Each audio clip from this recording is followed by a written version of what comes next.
Hello everybody, my name is Benji, and welcome to another game review. Today, obviously, we are going to be reviewing Hollow Knight. I've got my footage from Pantheon 3 up in the background right now. And I kind of just want to get started by saying that Hollow Knight is almost a masterpiece. Like, it is such a good game that I can almost willingly call it a full-on masterpiece. The art style of Hollow Knight is phenomenal. The animations are phenomenal. The story, though very, very given to you in a trickle rather than given to you all at once or in a very obvious way, is amazing. The background lore and amount of content on YouTube that you can dive into to learn more about this game is truly astonishing and phenomenal. When it comes to playing this game, I had a really rough start. I am not used to Metroidvanias. I am not used to 2D platformers. I am not used to boss fight combat style games. I'm not used to stuff like this, honestly. But it was so much fun. It just was so much fun. Once I actually got into it and figured out what I was doing and had the help from Supreme in order to figure out what to do next, where to go next, what I should do, the pacing of the game, everything was just phenomenal once I had help and once I figured out what it was I was actually trying to accomplish within the game. When it comes to bosses, I think this game does a phenomenal job. I honestly am having a tough time thinking of negatives and drawbacks to this game.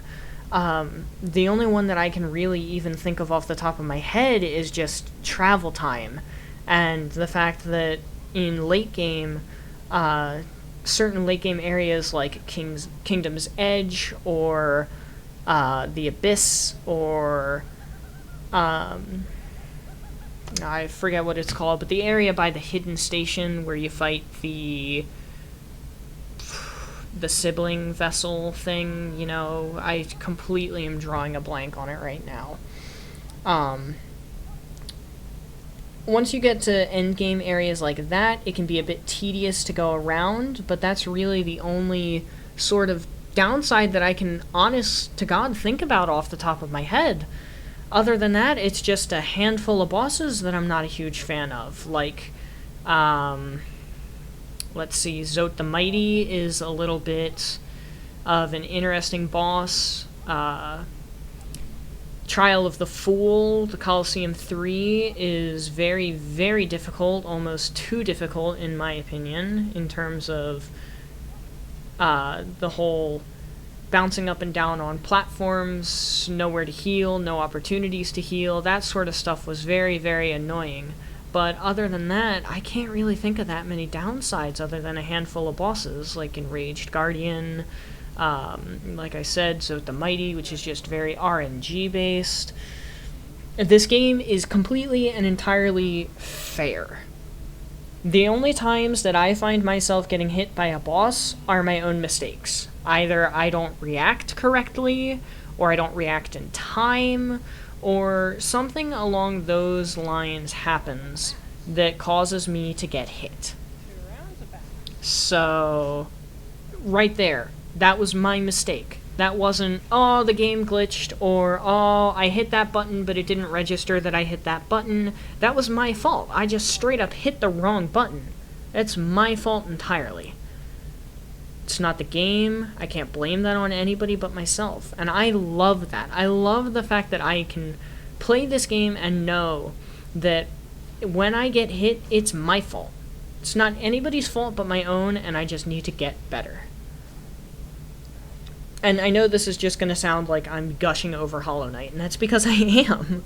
Hollow Knight is such a wonderful game. I've loved every, well, not every, but almost every second of the near 60-something hours that I've played Hollow Knight so far, some of which has been practice for stuff like the Trial of the Fool or the Pantheons, or some of which has just been traveling around doing the Pale Rose or the Delicate Flower quest and other things of that nature.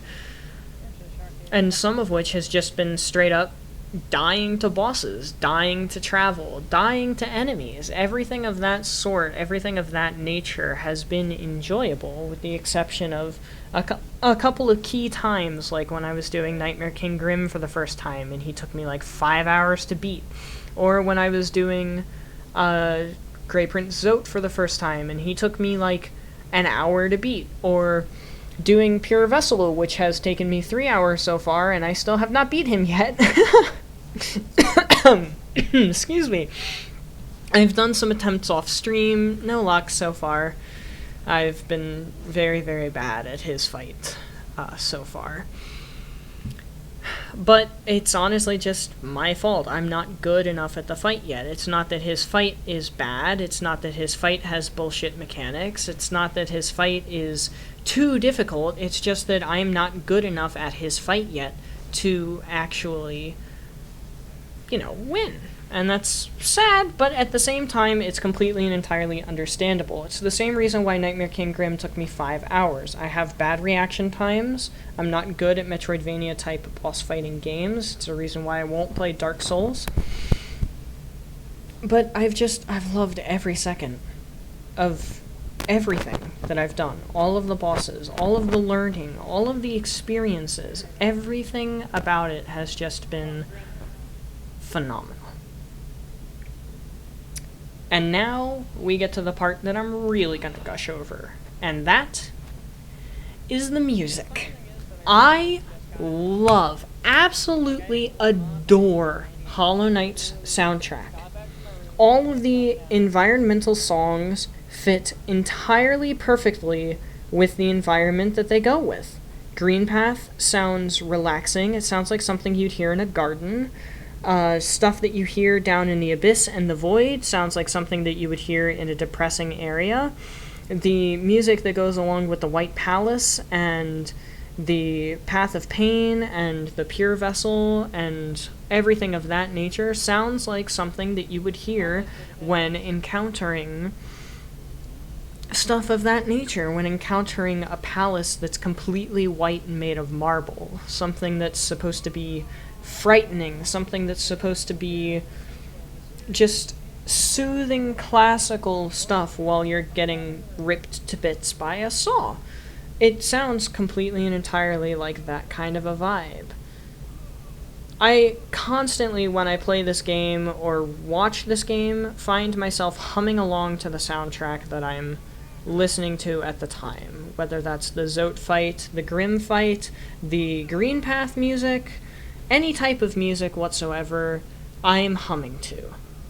The Pantheon music, I'm humming to. The boss fights, I'm humming to. I just can't help myself. It's too catchy. And there's somebody out there that did a classical rendition of some of the Hollow Knight tracks. It's phenomenal. It's in one of my music playlists that I listen to while I'm driving or while I'm doing homework or something of that nature. It's just such amazing music. And the fact that the music was done by one person and the rest of the game was done by 3 people, coding and art related, is even more phenomenal. I've played AAA games with studios that are hundreds of people strong and have millions of dollars worth of budget, pale in comparison to Hollow Knight.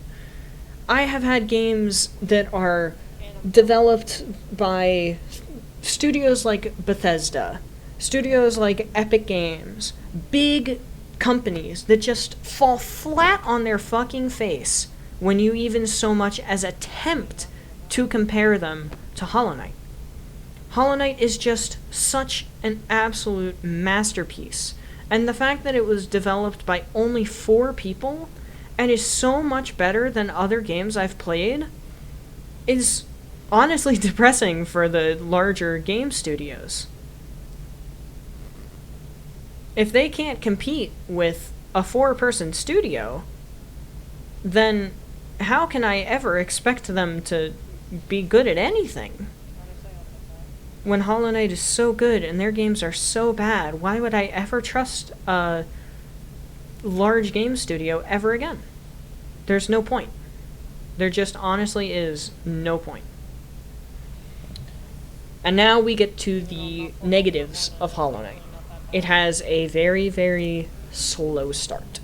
Hollow Knight absolutely has a pitifully slow start. Absolutely pitiful. You don't have a dash, you don't have a double jump, you don't have anything other than walking, jumping once, and using your sword that has very, very limited range. And that, honestly, is very, very obnoxious. Because you play the game for a couple of hours. You do 1 or 2 boss fights before you even get a dash, before you even get anything.